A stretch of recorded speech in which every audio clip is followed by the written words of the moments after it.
Mtazamaji wa vipindi vya Mkulima Smart, hapa tuko site. Hii site kama unavyoona hapa, tunajenga banda ambapo tumeshafikia awamu ya pili. Tumezungusha kozi 3, tumeweka nguzo, tumeweka kifusi. Kazi ya leo inayofanyika kuweka rafu. Banda hili unavyoliona ni banda kubwa, ni banda lenye urefu wa mita 30 na wa mita 12. Banda hili unaweza ukaingiza line 4, ambapo kwa kila line itaingiza kuku 2250.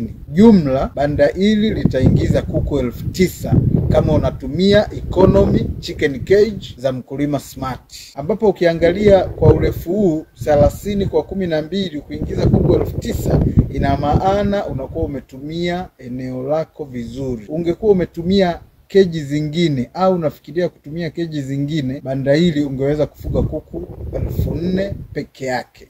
Kwa sababu gani? Zile keji ni mfumo wa A-type, zinachukua eneo kubwa, nafasi kubwa, kwa hiyo unakuwa hujatumia vizuri eneo lako.